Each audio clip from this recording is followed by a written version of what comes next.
This Suzuki Vitara may be one of the older designs in the compact SUV segment, but it now has one of the most modern engines, with mild hybrid electrification added to a redesigned K14D series version of the company's 1.4-litre booster jet petrol power plant.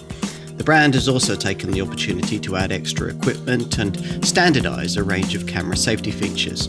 And, unusually in this class, there's still the option of a proper lockable four-wheel drive system if you want it. Time to take a second look at this car. The Vitara has a slightly more athletic feel than Suzuki's other compact SUV in this segment, the S-Cross, and that hasn't been appreciably diluted by the marginal extra weight of the additional electrified tech.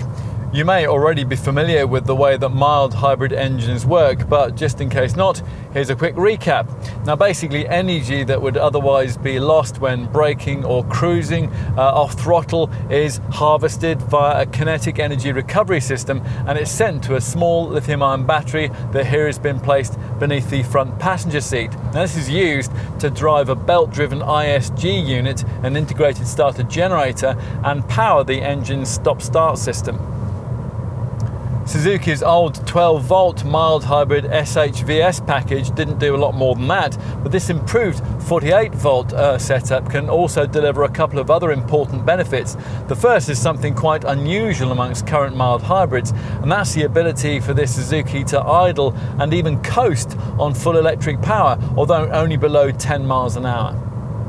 The other fresh benefit here is something supposed to be now quite common amongst mild hybrid models, and that's the ability to torque fill under acceleration to compensate for turbo lag, which is just as well because this Vitara hybrid's new K14D series 1.4-litre booster jet petrol engine has less power than the unit of the same size it replaces, 127 bhp instead of 138, but there is now a fraction more torque, from 230 to 235 newton meters, and the 62 miles an hour sprint takes 9.5 seconds en route to 118 miles an hour. There is no longer an automatic gearbox option, and a proper lockable all-grip four-wheel drive system is optional on the top-spec SZ5 variant.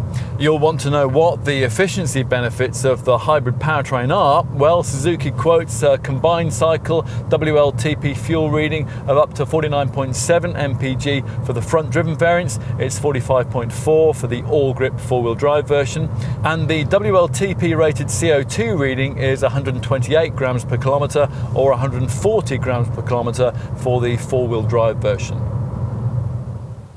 This may be a Vitara for a different age, but it's still very much a Vitara, even if it does only come with 5 doors these days. Visual ties with the 1988 original are maintained by the traditional clamshell bonnet, the front wing vents, the rising feature lines of the flanks, and the shape of the headlights. As you'd expect though, this is a more modern interpretation of what a car of this kind should be, and the facelift tweaks made in 2018 to this 4th generation LY series model aim to emphasise this with a few carefully chosen styling updates. Most of those changes feature here at the front, where the grille these days features 6 vertical slats rather than the 2 horizontal ones that we used previously. The smarter design of these LED headlamps that flank it, that represents the only visual change made to this hybrid engine model.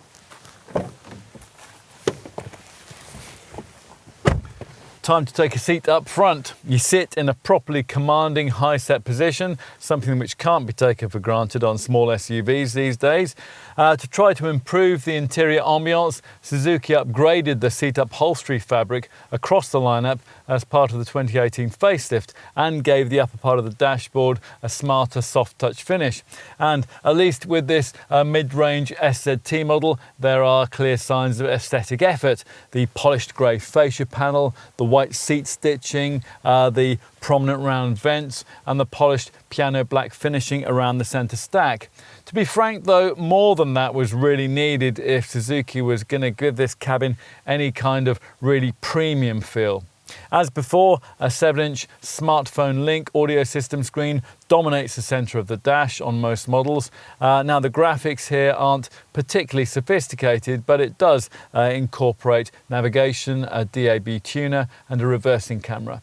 A further smaller colour display between the instrument dials here delivers everything from a hybrid energy monitor to a G-force motion meter.